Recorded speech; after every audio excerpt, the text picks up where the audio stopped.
Don't move that. Azariah Malone Cartagena, executive producer. Shout out Fambio. Shout out GameStar app. Shout out to Rock, a much finer vodka.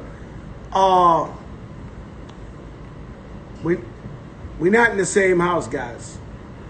So we're in that big city of dreams, you know what I'm saying? And so, you know, we gotta switch it up. So bear with me.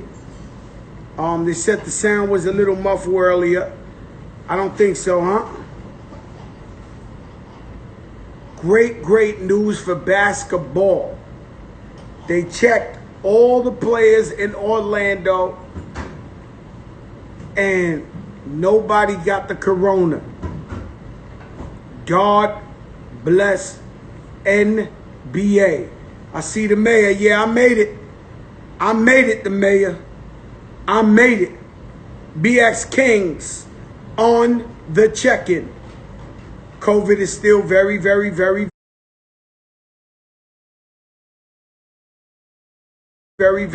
real. Call me paranoid. Call me whatever you want. You don't know who I know.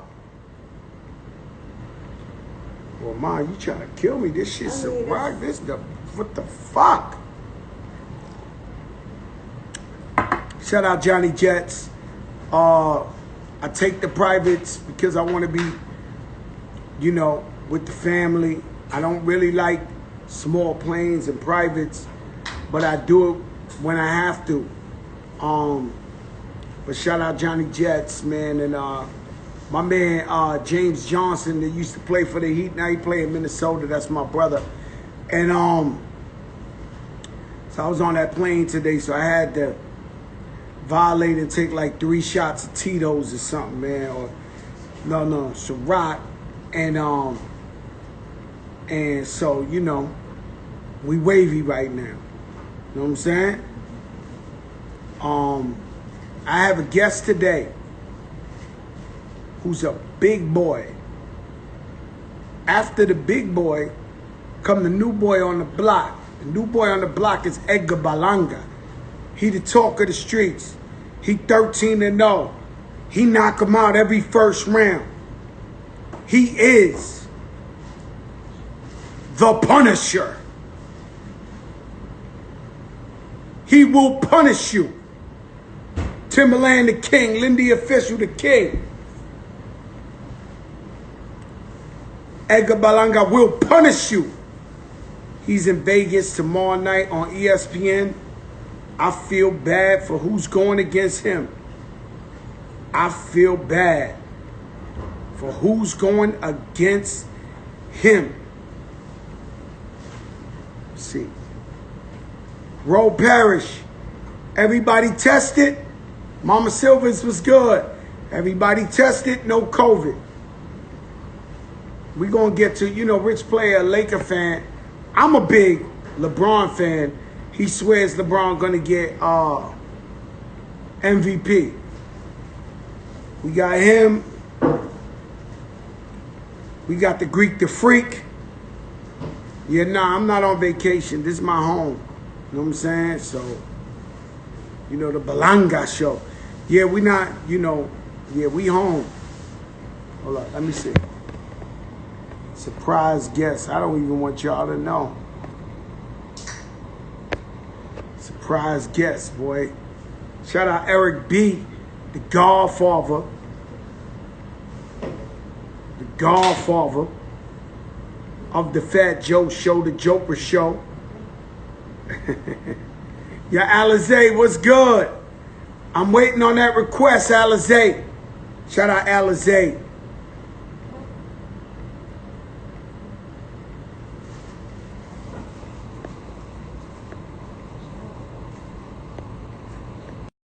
Ladies and gentlemen, without further ado, my surprise guest, former 36-time champion, one of the greatest to ever put on some gloves. You gotta accept the request. You gotta accept the request. Trying to play games. Let's go. Timbo the King. Timbo knows something coming, boy. I ain't even want to. Y'all must have forgot. Yo.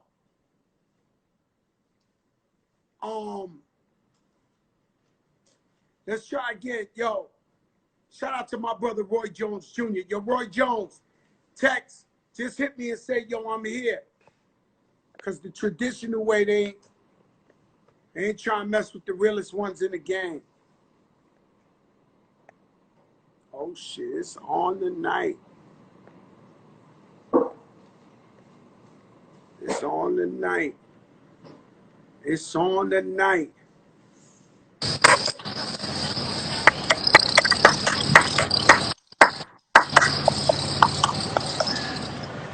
Roy Jones What up? Jr. Yo, Roy, man. Yo, Hey? how many times have you been champ, Roy? So what now? How many times you been champ in your career? About 9 times, my brother. I ain't even Google that. I was just like, yo, just now I introduced you. I said the former 36-time champ.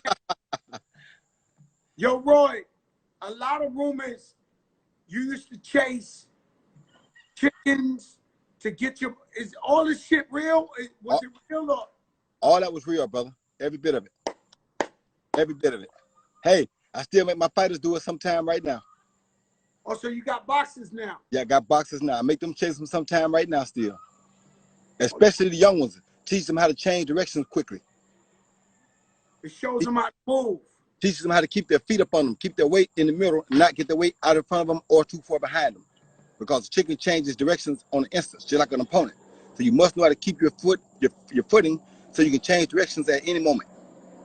You know, I see that on the fights all the time. They say, you know, like when he's a big puncher, he likes to sit on his feet. But you mean you teach him how to be a big puncher either way, light on the feet or back on the feet? Yeah, it's better to be light on the feet because you can move. See, that's why most big punchers have a hard time avoiding big punches, because the best time to hit a big puncher is when he's trying to hit you, because that's when he sits down.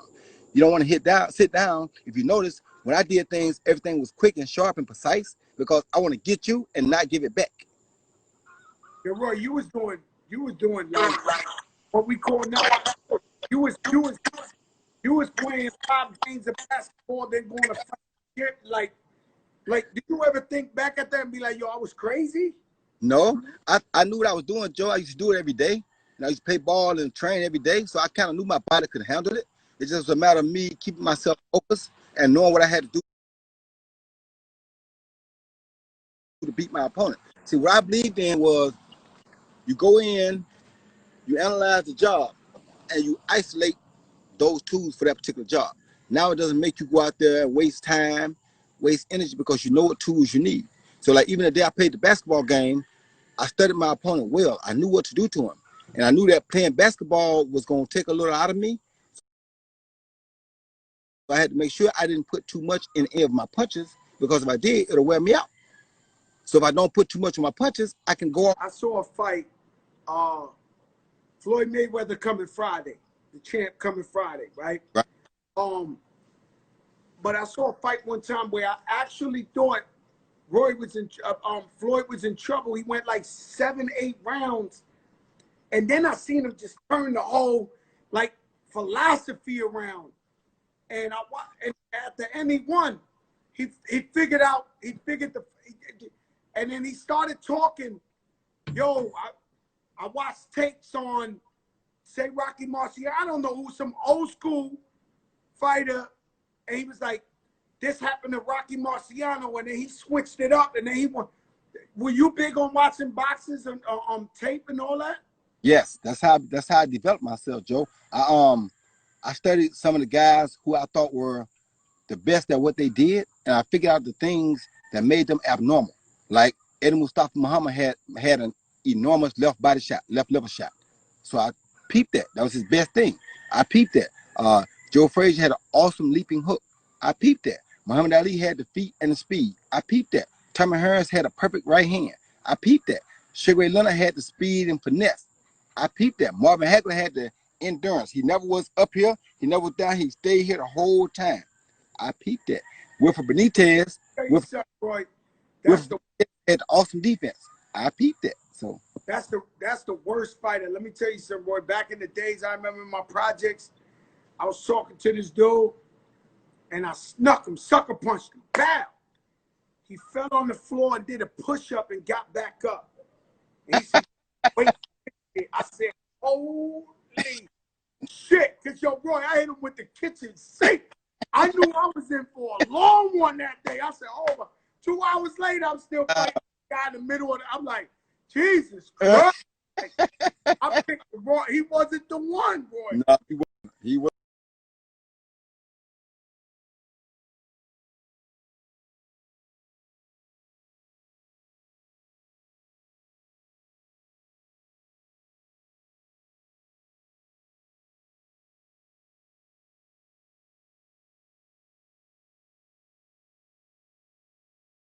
My mom and dad could think of, and he still kept coming. Hey, you was like, yo, this is gonna be a rough one. Long night. A long night. BB still chasing me.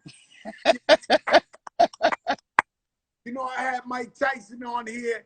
He was telling me about Mitch Green. I knew Mitch Green back in the days in the hood in Harlem. Right. They shit was different. Yes. They fighting the street every day. Yes. The Mitch Green would just pop up on them and start fighting them. What boxer you really had to smoke with that you really was like, yo, I want to beat this guy. Bad. The only guy I had to smoke with like that was the second time I fought Montel Griffin, because he quit on me the first time, and it wasn't so bad that he quit on me. It's just that when he quit on me, I felt disrespected because he talked like he beat me. And you didn't beat me. If you beat me, I'll take my head off and say, you're a better man tonight. You know what I'm saying? There were guys that you take your head off and say, tonight, you was just a better man. Not you're a better fighter, but tonight you was a better man. So if he beat me and had some real mannerism about it, I'd have been cool. You understand me? But he quit on me, did act like he beat me and talk crazy like, oh, I'm gonna go through this. I'm saying, no, but we don't do it like that now. Come on. He wanted another fight. He wanted a payday, boy. Well, he had that coming anyway. When he quit, he had that coming anyway. They gave him my belt. You got that coming anyway. He had that coming anyway. He didn't have to do all that for another fight. He had that. Listen. After the fight, I told my guy, I said, listen, get him back in the ring. I don't care what it take. Get him back in the ring. They say, you know what, Roy? But he gonna want more money. I said, listen, give him all the money. Just tell him bring my belt to the dance. I don't want the money. I don't care about the money. Bring my belt to the dance. He can have all the money. Bring my belt to the dance. That's all I'm interested in. And that's what happened. I understand. Yo, Roy, you one of the first boxers to ever rap. Y'all must have forgot. Let me tell you something. How many years ago was y'all must have forgot? A lot of them, at least probably close to 20 years. Yo, Roy, I still remember. Your face came up, the comments was like, y'all must have forgot. Yeah. Like everybody know, you, Shaq, AI, Kobe. You know AI. I was in the studio with him writing for AI. Yeah, AI. So he got in trouble about that music. I was like, oh my God. I tried to disappear through the back door. Because I was in the studio with him in Philly. Really? Yeah, I was writing shit. He was cursing his ass off. He was, AI thug. You know what I'm saying? Yeah. What's up, baby? On set, the Fat Joe Show. Roy Jones. Everybody know. I find this interesting, right? God say, Roy Jones is the last living human being who came to beat me up. No. Yo, I'm telling you the truth. Yo, Roy. This is the Fat Joe Show. We don't lie to the people. You the champion of the world. what was in your mind? Like, first of all, hold up, before I do that one, right? I was wrong. 1,000,000%. All right. It was cool. I was on the record. It was New York. That's when I say the line, even Roy Jones was forced to leave. And I was going up Jada Kiss, Ja Rule at the time, and it was a hot line. Even Roy Jones forced to lean back. But being that me and you had respect and we was cool. That's where I had the issue at. Oh, no, I fucked up. I fucked up, Roy. I'm just saying. That was the only thing I had. I thought me and you were cool. I thought we were better than that. You feel me? Like, he gonna do really me? Cool. Come on, no, Roy. I'm gonna tell you the truth. I fucked up. That was dishonorable. Hey, we all do that. You're a man and admitted that, and we shook on it, we dapped on it, we called it over, and that was done. And that's what Hold up, Roy. We got both of us here. So I'm doing a big party in New York, right? It's ram-packed. Fat Joe from New York. You from Pennsylvania. Yeah. And you just planned that night, so I'm coming, I'm gonna knock out Fat Joe in the backstage. How does this happen? Let's play it back. Yo, bro, let's go there.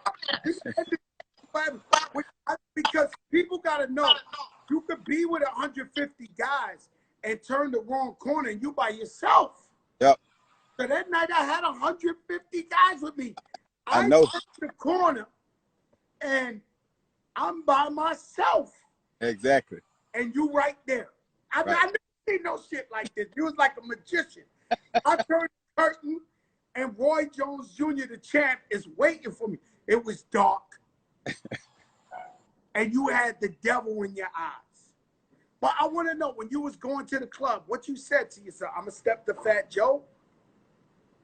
No, it was like, I know he's going to have a lot of guys with him, so I got to try to find the best time to catch him by himself, because if I can catch him by himself, then we could do what we got to do. You know what I mean? They probably get me afterwards, but if I can get him by himself, then I can figure out whatever's going on and we can make it happen. You feel me? And I knew you had a lot of guys. I knew afterwards they probably was going to light me up, because you know, those guys got guns everywhere. And I knew that. But that wasn't the point. My point was, I just wanted to get you face to face to see. But let me tell you something. You had a guy. This is the Joker moment that's hilarious. Bumby is like, this hilarious. Yo, listen. This is the Joker moment. Diddy called me Joker.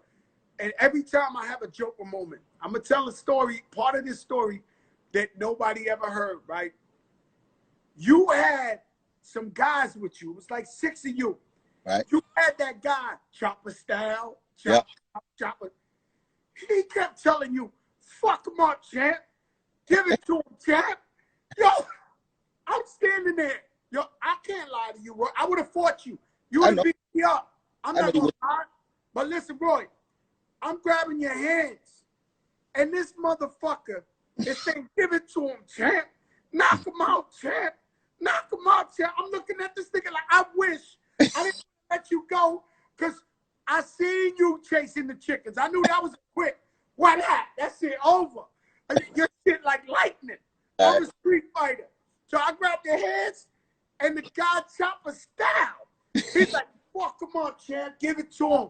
Fuck this nigga. Yo, give it. I'm like, oh my God. I was looking at him from the corner like, bro, to this day, even though this beef is way squads, I always said, if I catch this Chopper Style guy, yo, Roy, he tried to get you to knock me out. He did. But what he didn't realize was that you and I were better than that. You and I had spoke.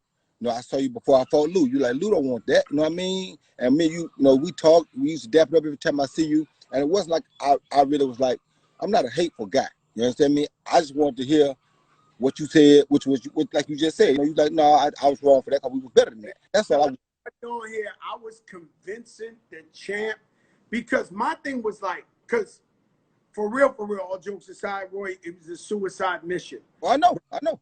And I had bad guys with me. I know. But you know, we're retired. Right. But that's why I had to catch you by yourself, because I knew that. I knew that. That's why I went back where I went and let you come around the corner by yourself before they could get to me.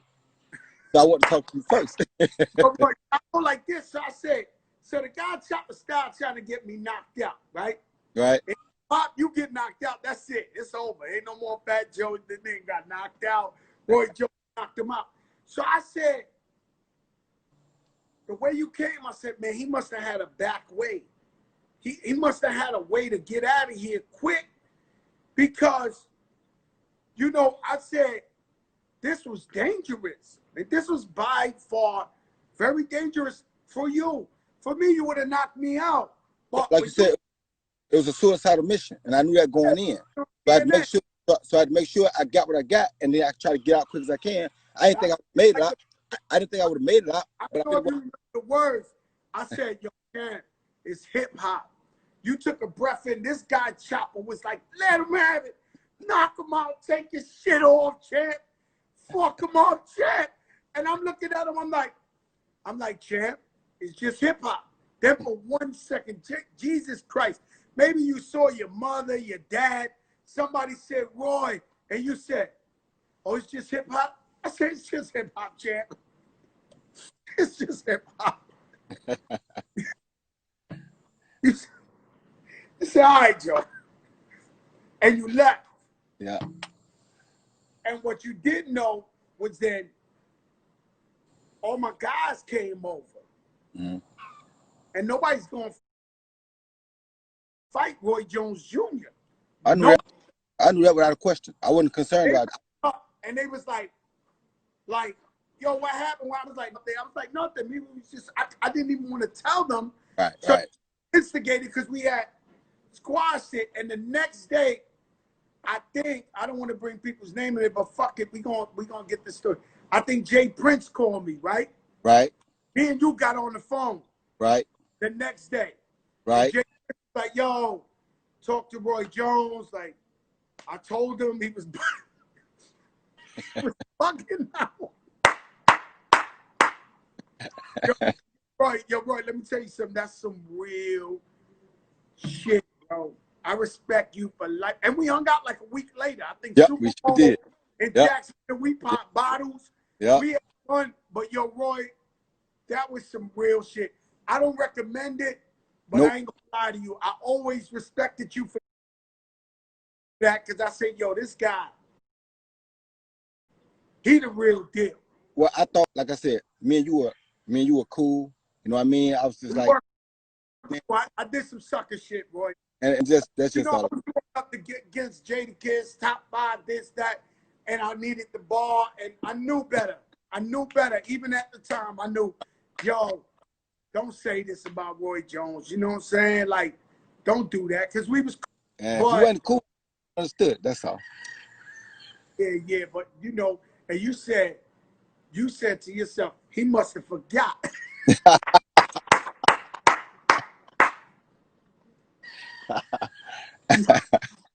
Yo, let me tell you something, champ, man. I've always respected you. You're a super real dude. Hey, thank you, brother. And I always love you in the ring. You know what I'm saying? Like, you gave us some great nights.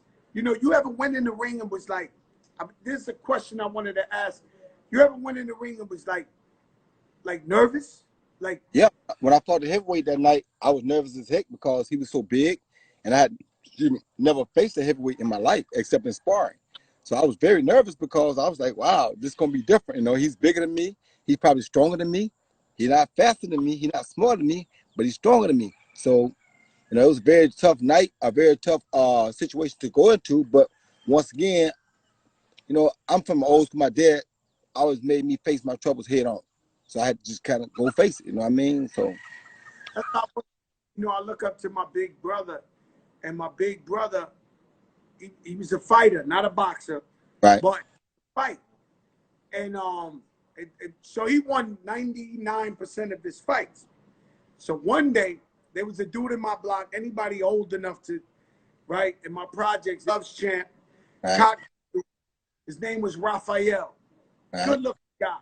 But I heard a rumor that him and my brother had a problem, right? So me being a dumb little kid, like 10 years old, my brother's sleeping, I go wake him up. I say, yo, June. He said, what's up? I said, we call my brother Junior. I said, yo, June, That guy you got, he outside down the block. Man, my brother, I went and woke him up. He went out there. They started to talk. My brother dropped him. Boom. Right. Dude fell on the floor. I don't know what. My brother different from me, right? Right. He not dirty. He Right. helped the guy up. Right. And started fighting him again, right? Right. So now dude come and they going like, yo, Roy, they going toe to toe. It ain't none of this shit. It's like boom, boom, boom. Like they just trying to take each other head off. Right. He was knocking my brother down. Right. So my brother fell down and I was telling him like, yo, you should have stomped him out when you had him in the like. But the point is, I think the other guy won. But that fight showed me you can lose and still be like you can still have respect. If you go toe to toe with somebody, you can lose and it's still respect because he dropped my brother, but my brother went toe to toe with a golden glove and to the end. And he could have cheated. Yep. He was on the floor at the beginning. Yep. In the hood, they don't do that. Let me help you up shit and all that.